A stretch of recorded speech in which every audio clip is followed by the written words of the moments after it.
जब मैं आश्रम की शुरुआत किया था तो मेरे ही चाचा के बेटा जो 1 नंबर के खंजर है वो में सबसे अधिक जमीन उनको है।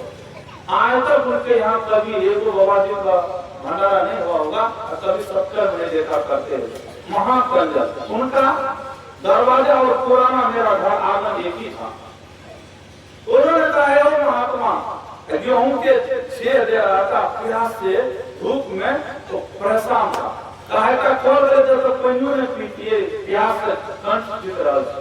हमें के लिए दोहाने का आइए लगा दीजिए काले करा दे हमरा की हमरा टका है तो गरीब नहीं करते हमें आवे से दूर से पान कल के काल भेज दे तो 1 टका हम जाएगा।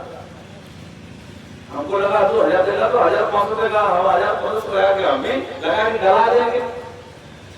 गया उधर तो ऐसा बात था माता जी को मुझे के घर जाते जाते चल जाना हुआ कहा है इतना खराब बात कहा गया पैसा मांगने के लिए कि माता तो सीधा घर चले गए उधर जाकर देखे।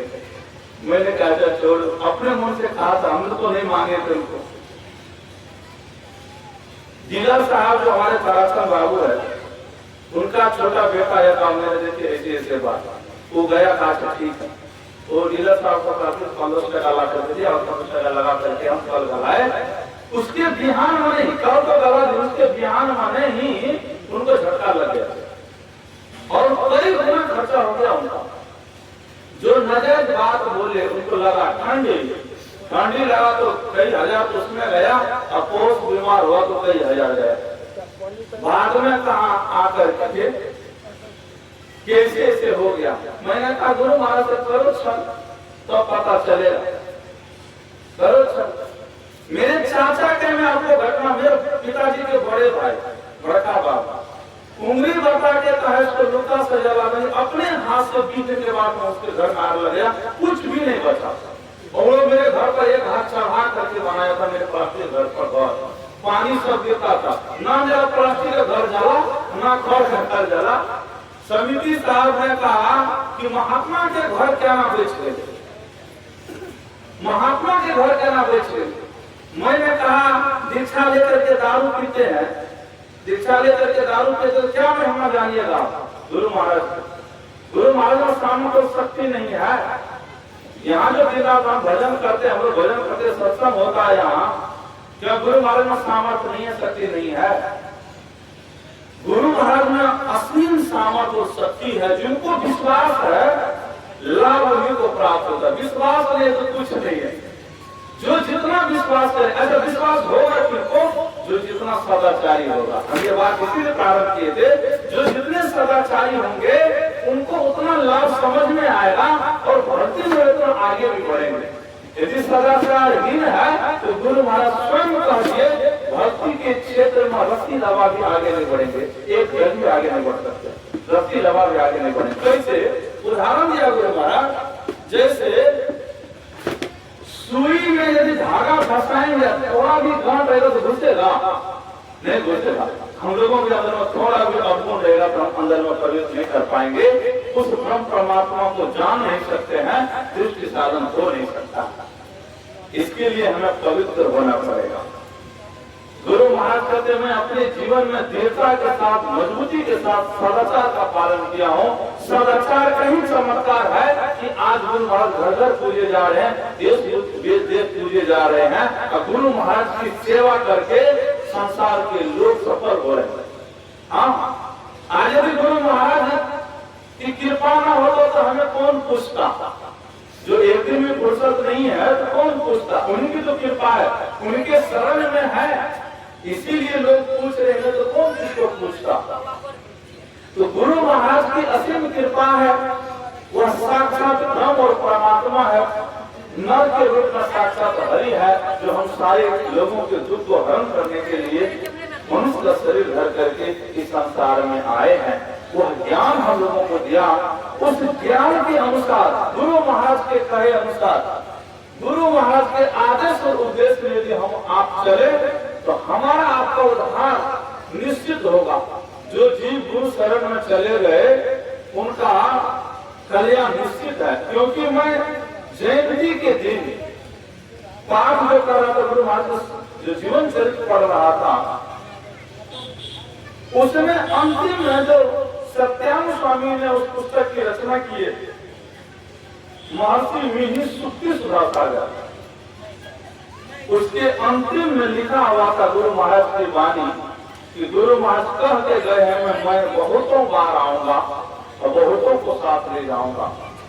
भगवान बुद्ध भी कहते गए इस धरती पर मेरा एक निश्चित रहेगा तो मैं आता ही रहूंगा, क्योंकि जो शिष्य परंपरा चलाते एक एक शिष्य को उद्धार करने का जिम्मेदारी सदगुरु के अंदर में होते हैं। जैसे आप देखिए सब शिष्य परंपरा नहीं चलाए, जैसे कभी सब शिष्य परंपरा चलाए, दादू दया जी शिष्य परंपरा नहीं चलाए, भगवान बुद्ध शिष्य परंपरा चलाए हैं, लेकिन रविदास जी महाराज शिष्य परंपरा नहीं चलाए। हमारे गुरु महाराज शिष्य परंपरा चलाए हैं, लेकिन बाबा देवी साहब शिष्य परंपरा नहीं चलाए। तो जो शिष्य परंपरा चलाते हैं, जिनके अनंत शिष्य अनेक शिष्य होते हैं, तो जो शिष्य परंपरा नहीं चलाते, जिनको दिखाते उनको सिद्ध कर देते हैं। जैसे देखिए रविदास जी महाराज मेरा भाई को जिनको दिए दीक्षा सबको सिद्धि कर दिए और आगे शिष्य परंपरा नहीं चलाए। लेकिन गुरु महाराज शिष्य परंपरा चलाए, कभी शिष्य परंपरा चलाए, भगवान बुद्ध शिष्य परंपरा चलाए हैं। भगवान बुद्ध के समय में कहते हैं जितना भिक्षु बने, जितना उद्धार कल्याण हुआ और किसी के समय में नहीं हुए, क्योंकि भगवान बुद्ध जब तक रहे उनका संगठन बहुत मजबूत रहा। वो चाचा और यहाँ पर सब साधक को लेकर के ध्यान करते थे और शिष्य मंडली के संग चलते थे, सदा उद्देश्य करते रहते थे। गुरु महाराज जब तक थे शरीर में जितने, और उस समय में आप गिन लीजिए कितना गुरु महाराज के सानिध्य में रह करके अपना कल्याण किए, उनके बाद में थोड़ी सी सफलता आ गया। और ये एक दिन गुरु महाराज तो से कह दिए थे 1981 में कह दिए थे, एक दिन जो है यह एक दिन इसमें पूर्ण विकृति आ जाएगा। संतमत में विकृति दिखाई दे रहा, इतनी जो बिखरा है तो विकृति ही है ना। गुरु महाराज कह दिए थे 2081 वाले साथ संदेश पढ़िएगा 1 जनवरी गुरु महाराज बोले, और कहा फिर कोई महापुरुष आएंगे धरती पर और सत्संग योग के माध्यम से फिर इनको ऊंचा उठाएंगे। तो आएंगे, लेकिन फिर महापुरुष यहाँ आएंगे और इनको ऊपर उठाएंगे। चलो हम तब तक रहे, लेकिन अब इसके आगे पीढ़ी हो, अब जब हो ये तो गुरु महाराज जाने, उनकी मौज है, उनकी लीला है। लेकिन फिर भी हम लोग रहेंगे, नहीं रहेंगे इसकी बात नहीं है, क्योंकि गुरु महाराज का ये जो संस्कार है सत्संग का, ये हम लोगों को बारंबार लाएगा शरीर मनुष्य शरीर में, और तब तक लाएगा जब तक हम लोगों को उद्धार कल्याण ना हो जाए। क्योंकि यह जो पूंजी है एक जन्म की नहीं है, मीरा बाई कहती है जन्म जन्म की पूंजी पाई। एक जन्म की पूंजी नहीं, संसारिक पूंजी तो इसी जन्म में खत्म हो जाएगा, चाहे कितना भी कमा ले। लेकिन भजन की पूंजी ऐसा है कि जन्म जन्म की पूंजी पाई, खर्चे नहीं कोई, चोर नहीं लेवे, दिन दिन बढ़त सवाई। ये पूंजी बढ़ते जाता। अच्छा, सत्कर्म का पूर्ण नाश होता, लेकिन सत्संग का पूर्ण नाश नहीं होता। योग जो करते, ध्यान जो करते हैं, इसका नाश नहीं होता। सत्कर्म करते, किसी को उपकार कर दिए, अनुदान कर दिए, ये जो सत्कर्म है, किसी के भला कर दिए, सत्कर्म है। इस सत्कर्म से स्वर्ग मिलेगा, स्वर्ग भोग करके पूर्ण नाश हो जाएगा। लेकिन जो अभी हम लोग कर रहे हैं सत्संग ध्यान, इसका नाश नहीं होता। इसकी पुष्टि कवि साहब के हैं भक्ति बीज, जो बीज के बारे में गुरु महाराज ने बताया, जो ध्यान करते यही भक्ति का बीज है। भक्ति बीज जिनसे नहीं, इनका कभी विनाश नहीं होगा। भगवान श्री कृष्ण बीज पर भगवान श्री कृष्ण गीता में कह दिए, हे अर्जुन योग का नाश है, अल्प योग का भी नाश नहीं होता। वो महाभय से बताता, अल्प काल भी यदि आप दृष्टि को जोड़ लिए, अल्प काल भी आप अपने अंदर में प्रकाश को देख लिए, गुरु का दर्शन कर लिए, तो अब आपकी दुर्गति नहीं होगा। इसीलिए मैं जहाँ पर साधक रहता वहाँ इस बात पर जोर अवश्य देता हूँ कि अभी हम लोग अंधकार में पड़े हैं, तो कम से कम एक कदम ही बढ़ करके आप मनुष्य शरीर को सुरक्षित कर ले, अपना रिजर्वेशन बना ले। अब कार्य दृष्टि को आप जोड़ करके अंदर में प्रकाश देख लें और जो ईमानदारी से करेंगे तो बहुत ही कम समय में आप सूक्ष्म में प्रवेश कर जाएंगे और सूक्ष्म मंडल के सारी गतिविधि को देखेंगे। इसमें कोई बड़ी बात नहीं, आपका शरीर रहेगा इस धरती पर, ये आपको स्वयं लगेगा कि हम यहाँ हैं और सूक्ष्म मंडल में गमन कर रहे हैं। आप जहाँ की चीज देखना चाहे वहाँ की चीज देख सकते हैं। इसमें बेसी मेहनत नहीं करना पड़ता, फिर आपको सदाचार का पालन जरूर करना पड़ेगा और 1 घंटा से अधिक बैठना पड़ेगा, क्योंकि 45 मिनट के बाद ही गमन प्रारंभ होता है, तो उससे पहले नहीं होगा। यदि 45 मिनट आप बैठ गए, आपके शरीर के रस स्थिर हो गया, शांत हो गया, आपका सूरज उठेगा, 1 घंटा के बाद तब गमन होगा। इसके लिए कम से कम, ये गृहस्थ के लिए है, गृहस्थ के लिए नहीं, गृहस्थ के लिए तो 2 घंटा, कर्मचारी के लिए, सन्यासी के लिए कम से कम 3 घंटा है और गृहस्थ के लिए कम से कम 1 घंटा है, क्योंकि गृहस्थ भी इस बात को चख ले, हाँ इस बात को चख ले, क्योंकि जैसे बच्चे को शहद मुंह में डाल देते हैं, आज हम जाएंगे छठी में, उनके मुंह में पान के पत्ते या डंडल से शहद डालेंगे और उस स्वाद को कभी भूलेगा नहीं, जबकि 6वें दिन होगा, आज हुआ रात्रि कालीन में होगा खास। उसी तरह से गुरु महाराज की जो ईमानदारी से भक्ति करेंगे तो गुरु महाराज या तो अपना रूप दिखाएंगे, या तो आपको तारा या तो चंद्रमा का कुछ न कुछ तो अनुभूति करा ही देते, नहीं कराते ऐसी बात नहीं है। और जो साधक पुराने हैं तो शुरुआत के समय में भी आपको कुछ न कुछ दिखाई दिए होंगे, ऐसा कोई भी साधक नहीं है जिनको गुरु महाराज अपने अंदर में कुछ दिखाई नहीं देता, जो अंदर में चलते हैं। अब मैंने दीक्षा लेकर कर्ज नहीं करेंगे, सत्संग कर्ज नहीं करेंगे, हमारे दूसरे जैसे 40 को सत्संग है, एको टीम नहीं, एको ना सत्संग में आते ना सत्संग करते हैं, ना गुरु महाराज के प्रति श्रद्धा रहा, तो उनको क्या हो, उसको कुछ नहीं मिलेगा, तो सब बंजर हो गया। मैं अपने माता जी को गिरता कि पत्थर पर बीज फूट करके कोनो फायदा नहीं हुआ, तो इतना दिन मेहनत करके जोड़ी कि चलो कम से कम सत्संग अगल बगल के हो जाएंगे तो आश्रम का थोड़ा ये होगा, लेकिन तो वीरों में लगे हुए बाहर के सत्संग क्षमता है। देखिए अब इनका जो है सामने का घर था पूरा बिगड़ा हुआ था, अभी पूरा सुधर रहा है, पूरी जो है ना गाँव सत्संगमय हो रहा है। उस गांव में जितना सत्संग होता है 200 से ऊपर लगुनिया में 80 से 9000 उतना सत्संग नहीं होता जितना झारखंड में होता। कुछ भी होगा तो अब सत्संग से ही होगा, उसके नाम उस गांव में होता। सत्संग से जुड़ रहा है, लोग धीरे धीरे दीक्षा लेकर के बढ़ रहा है। जयंती में सब गाड़ी वहीं से, सब महिला पुरुष वहीं से आते हैं जयंती मनाने के लिए, वहीं से आते हैं यादव, फिर हमारे गाँव के नहीं आते, तो उनको तो जन्म होता है। फिर मेहता परिवार से आता, चौधरी परिवार से आता है, लेकिन झरखा, और हम तो कई बार कह दिए कि झरखा वाले इस आश्रम को चलाने जो हम इतनी मेहनत कर रहे हैं, क्योंकि आपके सामने है। हाँ हमारे विरोध में भी आश्रम बन रहा है, बनने की तैयारी चल रहा है झरखा गाँव में। मुझे बहुत खुशी है, मुझे कल परसों फोन करके कहा कि आपके विरोध में 52 ज्यादा बना रहा है आश्रम। मैंने कहा कि कभी सत्संग में नहीं बैठा, उसके गाँव में होता है, उसको तो सत्संग से इतना झड़क मारता है कि भाइयों क्या हो रहा है, कोई सवाल रोड पर घूमने के लिए, गाँव में सबके यहाँ से किसी आने बैठता, किसी के आने बैठता, और कभी उस सत्संग मंदिर में पैर नहीं दिया। वो आदमी क्या कहा कि नहीं, वो तो जैसे चकाचक आता उतना जमा कि उनको दक्षिणा दे देगा, जब सत्संग बैठेगा तो दक्षिणा लेकर के नरक जाएगा, दक्षिणा लेकर के संपत्ति को नष्ट करेगा। यदि बाबा जी के जो बनना ही चाहते तो बढ़िया से बने, मंदिर बनाना चाहे तो हमको खुशी है, 2 कट्ठा जमीन लेकर के कार्यक्रम खुशी है कि हमारे पंचायत में सब गाँव में मंदिर हो जाएगा। 5 लोगों मिलकर के मिर्जावा है ना, मिर्जावा पंचायत है, तो दुनिया में 3 गो बना हुआ, एक और बनेगा, एक और कर्मचारी हुआ 3 साल से, वो भी बनाएगा अपने आश्रम। मतलब 4 गो दुनिया में हो गया। लहरिया में बाबा जी है, नारायण बाबा को बना ही लिए हैं, मिर्जावा में 2 गो बाल कर्मचारी, मैं और मेरे सामने रुबेंद्र था, तो मैं बना ही लिया, अब बगल में बच गया है।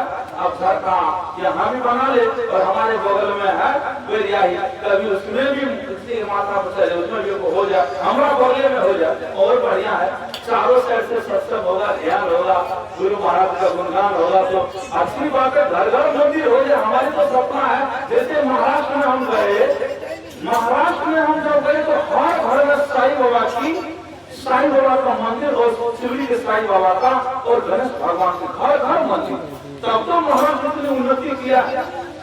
महाराष्ट्र में बराबर पैसा आपको कहीं नहीं है। महाराष्ट्र में सबसे अधिक पैसा है, इसीलिए तो मुंबई लोग मुंबई भागते हैं, क्योंकि वहाँ घर घर भगवान की पूजा और संत की पूजा होता है। यदि घर घर मंदिर बन जाए, घर घर सत्संग होने लगे, इससे बढ़िया बात और क्या होगा। मैंने कहा कि आपको हमें जवानता के हिसाब से कहा कि विरोध में बढ़ा, हमें अंदर से हाथ खुशी होगा, हम भी सहयोग करेंगे यदि बनाए तो। क्योंकि गुरु महाराज के मंदिर बना, गुरु महाराज ने कहा कम से कम 7 सत्संग हो, वहाँ सत्संग घर बना करके सत्संग करने से बड़ा लाभ होगा। अफसोस किस गाँव का है, मेरे कर्म भूमि तो यही है, इसीलिए अफसर इतने सत्संगी हैं, लेकिन वो सत्संग मंदिर नहीं है, किसके पास में जमीन नहीं है, लेकिन आसक्ति है। ये धन संपत्ति से जाएगा कुछ नहीं, लेकिन कोई दे करके बनाना नहीं चाहते हैं। यदि बन जाए तो अति उत्तम है और उन्नति होगा बहुत अच्छा। मंदिर जिस गांव में बना है, जहाँ बाबा सत्संग होता, तुरंत उन्नति नहीं देते। आप चल जाइएगा बनगांव में ऐसी एक अफसर वहाँ है, एक घर में अफसर है, बड़ा अफसर है, ये तुरंत पता नहीं चलता। जनरेशन पता चलेगा। जहाँ सत्संग मंदिर बराबर सत्संग होता है, वहाँ पता चलेगा। जिस गाँव में बराबर सत्संग होता है, उस गाँव में उन्नति होने लगता है। उसमें आपको हर चीज में उन्नति होना लगेगा, हर चीज में वृद्धि होने लगता है। और मैं इसका प्रमाण तुलापट्टी में देखता हूँ। तुलापट्टी में जितना सत्संग होता है, जितना महात्मा जाता है, मैं कई बार जाता हूँ और सब महात्मा वहाँ लगभग आते, सब महात्मा का प्रोग्राम होता है। पूरी तुलापट्टी में किसी के घर में को बकरी नहीं मिलेगा, और हाँ, एक भी बकरी नहीं मिलेगा आपको। अनाउंस कर दिया ना, तो जो परमानंद बाबा को आगाने के लिए 1 किलोमीटर का गाड़ी का लाइन लग गया। 1 किलोमीटर किसी के घर नहीं गया पढ़ाने के लिए। माइक में लगा करके 4 काम से कह दिया, इतना गाड़ी रफ आया, 1 किलोमीटर का गाड़ी है, लोग। वहाँ जब ऐसा सत्संग होता है ना, एक पाली और सत्संग हो तो ये अगना भी छोटा पड़ जाता है। 500 से कम लोग नहीं बैठता वहाँ पर। वहाँ पर अधिक विकास परिवार है, राम परिवार है, लेकिन उसमें बहुत सारे दीक्षित है। हमसे ही कई दीक्षित है, कई परिवार दीक्षित है, और वो लोग में कई अभी धीरे नौकरी हो रहा है, उसे पोस्ट पर जा रहा है। उसमें एक शुद्ध सत्संगी है, उसका नाम है ब्रह्मदेव मेहता। उनकी बेटा बिजली विभाग में उनको नौकरी हुआ पावर ग्रिड पर। कहा बाबा देखिए नहीं हो रहा था, हुआ तो फिर बेटा तो 3 जगह से ज्वाइन लेकर आ गया। और मेट्रो जो ट्रेन होता है, उनका स्टेशन मास्टर का आ गया है ज्वाइन लेकर। क्या करे, मैंने कहा कर लीजिए, इसमें पावर ग्रिड तो खतरा ही है, एसडीओ बन जाए तो बहुत कमाई है, नहीं तो वही 55,000 56,000 60,000 तक जाएगा। और ये तो 90,000 से शुरू होता है। स्टेशन मास्टर बन गया, वही मेट्रो का एक अलग वैल्यू होता है।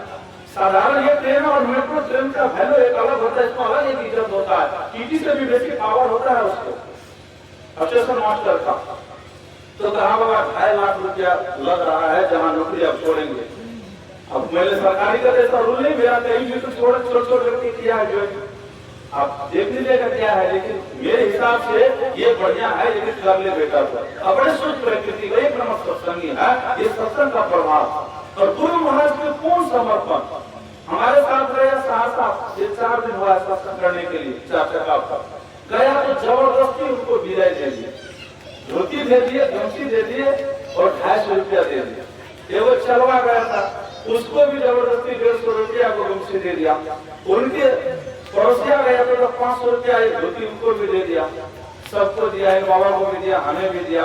2500 रुपया एक वाले सत्संग दिए थे, 2500 रुपया से घोषणा दिया था, बाबा आपको बैग है, ईद को संभालना पड़ेगा। उनमें था 5 टकिया और बाकी 10 टकिया और 5 टकिया सब जोड़ सब पूरा बैग भर कितना हो गया। यहाँ है तो 25 रुपया। कपड़ा तो बहुत महंगा दिया, 1100 रुपये तो कुर्ता था, पीताम्बरी ऊपर नीचे में दिया तो 1600 रुपया। महीना का ये पढ़ाई के लिए ली, पीताम्बरी तो पहनते नहीं, आप सब हाथ दे रहे तो लाइए, कहीं न कोई सेवा दे देंगे, किसी को दे देते हैं आप लोग भी, किसी महात्मा जो पीताम्बरी मानते हैं। तो बड़ी श्रद्धा और प्रेम से उन्होंने सत्संग किया। जब गई और लेकर के तो लेना नहीं चाहता, हाथे भर का टका को उसको जेबों होने लगा पूरे गाड़ी गया तो पत्नी का नहीं। गुरु महाराज की असीम कृपा है हम लोग हमारे ऊपर, हमारे बच्चे के ऊपर। ये दान दक्षिणा बाबा को दिया है, ये दान दक्षिणा ने अपने मन ही जमा कर लिया, ये नहीं दी। क्या कमी है गुरु महाराज ने, क्या कमी दिया? वो घुमा कर जाता करके गाड़ी में पैसा मेरे जेब में 250 रुपये दे दिया। कहा नहीं बाबा ये आप ही स्वीकार करिए, ये हमारे घर में ये परमिशन ही नहीं मिला रखने का लाने का, इसलिए तो हम हाथे में पकड़े तो जेबों में नहीं लिए। तो जो महत्व समझते हैं सत्संग के महत्व को, उनको आगे पता चलेगा। हम लोग अभी लगता है कि कर रहे तो कुछ उन्नति नहीं हो रहा है, हमारे बाल बच्चे में सुधार नहीं हो रहा, होगा सुधार समय आने से होगा, क्योंकि सबका कर्म है। आगे बढ़ना उचित नहीं है। चलिए, तो मैं सुना रहा था ब्रह्म परमात्मा यदि पाना चाहते हैं तो बेसी कुछ नहीं करना है, गुरु महाराज के प्रति श्रद्धा रखिए, जो युक्ति बताए हैं ईमानदारी से करते रहिए, सदाचार का पालन करते रहिए। देखिए हम लोग, आप लोग तो बहुत समझदार हो गए हैं, अब हम भी उसी कैटेगरी में आ रहे हैं, हमारा भी पकना शुरू हो गया बाल दाढ़ी। तो कम से कम इस जन्म में मोक्ष नहीं मिले कोई बात नहीं है, प्रकाश को भी अपने अंदर में झलक देख ले, इतनी आप कोशिश करके करिए तो मनुष्य शरीर द्वारा मिलेगा। नहीं तो मैं गुरु महाराज के वाणी में कर रहा हूँ, सत्संगी जब तक प्रकाश को न देखे तब तक निगुरा है तो नरक जाने के अधिकारी है, सवरा तो तब होंगे, स्वर्ग के भी अधिकारी तब होंगे जब आप प्रकाश को देख लेंगे। तब मैं जब गुरु महाराज के वाणी में पढ़ा तो उसको कई बार पढ़ा कि शिक्षित आदमी भी जो प्रकाश को नहीं देखा, गलत प्रकाश को नहीं पाया तो निगुरा ही कहलाता है। निगुरा का मतलब है कि नरक का ही अधिकारी है, क्योंकि हम 9 द्वार में जो रहते हैं वो निगुरा कहलाता है। और वह 9 द्वार पर प्राण त्यागेंगे तो नरक ही जाना पड़ेगा, चाहे सत्संगी हो या फिर सत्संगी हो, नरक तो जाना पड़ेगा। इसीलिए कम से कम स्वर्ग जाए और वहां से जब लौट करके आए तो मनुष्य शरीर मिले, इसके लिए प्रकाश को पाने का अभ्यास और प्रयास करिए।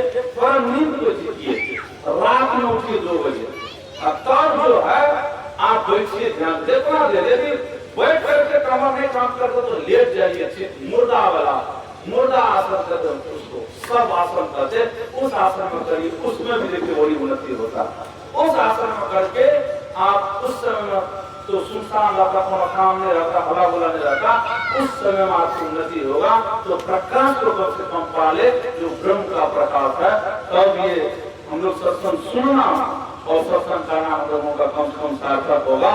तो कहने सुनने की बहुत बात है। हमारे पितराम बाबू जो ये सत्संग कराए, सत्कर्म कराए, बहुत ही उत्तम कर्म करवाए। मानव जीवन में इससे उत्तम और कोई कर्म नहीं है। जो मैं आप लोगों को बराबर याद दिलाता हूँ, सबसे उत्तम कर्म है सत्संग ध्यान। जो इसको अपना करके रखेंगे जीवन उन्हीं का सफल और सार्थक होगा।